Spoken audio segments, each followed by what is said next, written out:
દિલ્હીમાં કારમાં બ્લાસ્ટને મામલે હવે સુરત પોલીસે કરી લાલ આંખ. સુરત પોલીસ આવી એક્શન મોડમાં.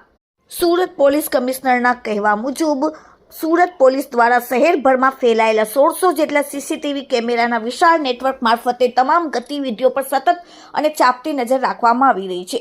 આ નેટવર્ક દ્વારા સુરત શહેરના જાહેર સ્થળો, મુખ્ય માર્ગો અને સંવેદનશીલ વિસ્તારોમાં થતી નાનામાં નાની શંકાસ્પદ હિલચાલને પણ ઝડપી લેવામાં આવી છે. સુરક્ષા વ્યવસ્થામાં આધુનિકતા લાવવા હવે સુરત પોલીસે AI બેઝડ કેમેરાની મદદ લેવાનું શરૂ કર્યું. આ કેમેરાની મદદથી મુખ્ય વિશેષતા એ છે કે તેમાં શહેરના 1100 જેટલા હિસ્ટ્રી સીટરોના ડેટા અપલોડ કરવામાં આવ્યા છે. આ ડેટાના આધારે AI કેમેરા આ હિસ્ટ્રી સીટરોની શહેરમાં વિવિધ વિસ્તારોમાં થતી ગતિવિધિઓનું ઓટોમેટિક નિરીક્ષણ કરી શકે છે. જો આ 1100 માંથી કોઈ પણ હિસ્ટ્રી સીટર શંકાસ્પદ પ્રવૃત્તિમાં સામેલ થવાનો પ્રયાસ કરે તો AI સિસ્ટમ તાત્કાલિક પોલીસને એલર્ટ મોકલી આપે છે. આનાથી પોલીસને સંભવિત ગુના કે અનિચ્છિત ઘટના બનતા પહેલા જ પગલાં લેવામાં મદદ થશે. AI બેઝ કેમેરા દ્વારા સતત નિરીક્ષણ રાખવામાં આવી રહ્યું છે.